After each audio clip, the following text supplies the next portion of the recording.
আজ আমি যেটা নিয়ে কথা বলবো সেটা হচ্ছে ইনস্ট্রুমেন্ট ট্রান্সফরমার। এই ইনস্ট্রুমেন্ট ট্রান্সফরমার আবার দুই প্রকারের, একটা হচ্ছে সিটি কারেন্ট ট্রান্সফরমার এবং আরেকটা হচ্ছে পিটি পটেনশিয়াল ট্রান্সফরমার। তো এই সিটি এর ব্যবহার কোথায়? তো সিটি এর ব্যবহার হচ্ছে যে আমাদের হাই টেনশন লাইন আছে না, সেখানে আমাদের এই সিটি এর ব্যবহার করা হয় হাই টেনশন লাইনে কারেন্ট মেজার করার জন্য। কি বললাম?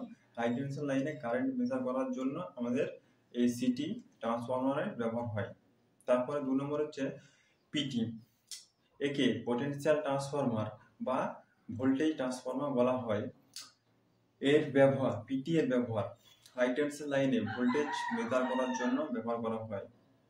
তো এই যে সিটি এবং পিটি বললাম, তো এই যে ট্রান্সফরমারগুলো, ঠিক আছে, এরা কি অনেক বড় বড় ট্রান্সফরমার?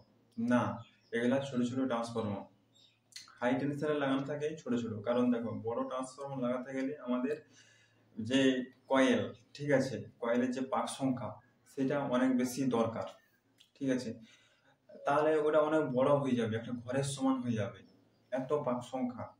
কারণ হাই টেনশন লাইন, ওখানে ভোল্টেজ কত আছে বলো? ওখানে ধরে নাও ওখানে 33 কেভি আছে। 33 কেভি মানে ভাবো কত voltage. 63 KV, 150 KV, 200 KV, 300 KV voltage. High tension মানে বুঝতেই পারছো কত ভোল্টেজ ওখান দিয়ে যায় বা কারেন্ট যায়। কারেন্টের জন্য আলাদা ট্রান্সফরমার দিয়ে আছে, ভোল্টেজের জন্য আলাদা ট্রান্সফরমার দিয়ে আছে। তো ওখানে যদি ওই যে ইনস্ট্রুমেন্ট ট্রান্সফরমার আছে সেটাকে যদি ওই শুধু ইনস্ট্রুমেন্ট ট্রান্সফরমারটা যদি বসানো থাকে, তাহলে ভাই ওখানে কয়েলের পাক সংখ্যা অনেক অনেক বেশি দিতে হবে। ওই 33 কেভি মানে এই 300 কেভি মানে আমাদেরকে 300,000 পাক, ঠিক আছে, ওইখানে কয়েলের মধ্যে দিতে হবে। না হলে কি হবে? না হলে আর কি হবে, দেখো কি হবে, ওখানে ভোল্টেজ মেজার করতে পারবে না, ঠিক আছে। তার জন্যে আমাদের কি হয়, সিটি কারেন্ট ট্রান্সফরমার বসানো হয়। বসে কি হয়, ওখানে সরাসরি কিন্তু ওই হাই টেনশন লাইনের সাথে কানেক্ট থাকে না। কি থাকে, লাইনটা চলে গেছে, তার সাইডে একটা সেন্সর লাগানো থাকে, ঠিক আছে। সেন্সর কারেন্টটাকে সেন্স করে, যে ও বুঝতে পারে এটা ট্রান্সফরমেশন রেশিও আছে, ঠিক আছে। তো ওই রেশিও হচ্ছে ট্রান্সফরমেশন রেশিওটা হচ্ছে আমাদের V2/V1। কি? V2/V1, ওটা হচ্ছে ট্রান্সফরমেশন রেশিও। দেখো ওই ট্রান্সফরমার রেশিওতে যদি মানে সিটিতে যদি 10 অ্যাম্পিয়ার কারেন্ট দেখায়, ঠিক আছে, তাহলে ওটা বুঝে নিতে হবে যে ওখানে 100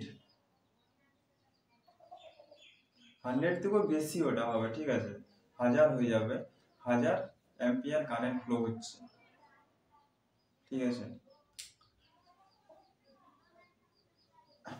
না, আমারই ভুল। 1 অ্যাম্পিয়ার মানে যদি 1 অ্যাম্পিয়ার দেখায়, জানবে এটার মধ্যে 10 অ্যাম্পিয়ার কারেন্ট ফ্লো হচ্ছে।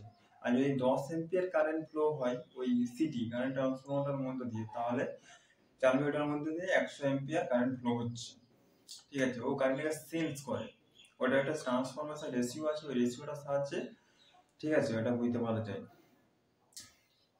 আর পিটি পটেনশিয়াল ট্রান্সফরমার বা ভোল্টেজ ট্রান্সফরমার, এক্ষেত্রেও সেম। এখানে কি হয় যে আমাদের ওখানেও পিটি হচ্ছে ভোল্টেজটাকে সেন্স করে, ঠিক আছে। এবারে দেখো যে এখানে সেন্সর লাগানো থাকে, যে আমাদের পিটি পটেনশিয়াল ট্রান্সফরমার লাগানো থাকে, এত ভোল্টেজকে মেজার করার জন্য কি হয়, অনেক আমাদের পাক সংখ্যা দরকার, মানে আমাদের যে কয়েলের পাক সংখ্যা সেটা অনেক বেশি দরকার। তো ওখানে কি হয়, ওখানেও সেম ভোল্টেজটা যাচ্ছে, তো একটা তারের মধ্যে দিয়ে ভোল্টেজটা যাচ্ছে, তো ওখানে ভোল্টেজটাকে সেন্স করা হয়। কি করা হয়? সেন্স করা হয়।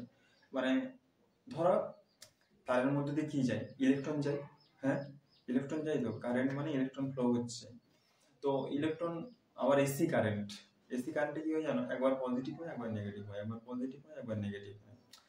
তো এই পজিটিভ নেগেটিভ হতে হতে, ঠিক আছে, ওই যে তোমাকে বললাম, ঠিক আছে, সেন্স হচ্ছে, তারটা চলে গেছে, তার সাইডে সেন্স হচ্ছে। তো এই সেন্স হওয়াটাকে কি বলা হচ্ছে, ওই সেন্স হওয়াটাকে আমাদের ট্রান্সফরমেশন রেশিওর সাহায্যে ওটাকে ক্যালকুলেট করা হয়। কিভাবে ক্যালকুলেট করা হয়, যদি ওখানে ভোল্টেজটা তো বেশি চাই, দেখো যদি ওখানে 10 ভোল্ট যায়, ঠিক আছে, 10 ভোল্ট দেখায়, তোমাকে ওটা ট্রান্সফরমেশন রেশিওর সাহায্যে ভেবে নিতে হবে যে ওখানে 1000 ভোল্ট যাচ্ছে, 10 ভোল্টে 1000 ভোল্ট যাচ্ছে, এটা তোমাকে ভেবে নিতে হবে। আর 1 ভোল্টে তাহলে কত, 1 ভোল্টে 100 ভোল্ট, ঠিক আছে, এটা ট্রান্সফরমেশন রেশিও।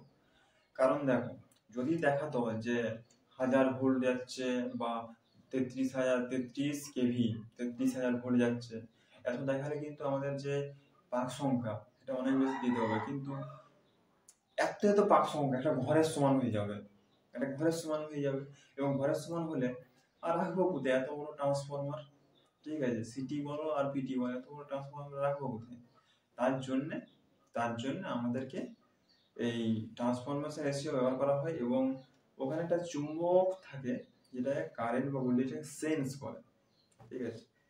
তো এই গেল সিটি এবং পিটি। তাহলে তোমরা বুঝতে পারলে যে ইনস্ট্রুমেন্ট ট্রান্সফরমার দুই প্রকার, একটা হচ্ছে সিটি এবং একটা হচ্ছে পিটি। আমি আরেকবার বলে দিচ্ছি, সিটি হচ্ছে কারেন্ট ট্রান্সফরমার এবং পিটি হচ্ছে পোটেনশিয়াল ট্রান্সফরমার। সিটি এর ব্যবহার হাই টেনশন লাইনে কারেন্ট মেজার করার জন্য ব্যবহার করা হয়, এবং পিটি এর ব্যবহার, পিটি একে পোটেনশিয়াল ট্রান্সফরমার বা ভোল্টেজ ট্রান্সফরমার বলা হয়। কি বললাম, পোটেনশিয়াল ট্রান্সফরমার বা ভোল্টেজ ট্রান্সফরমার বলা হয়। এর ব্যবহার হাই টেনশন লাইনে ভোল্টেজ মেজার করার জন্য ব্যবহার করা হয়, ঠিক আছে।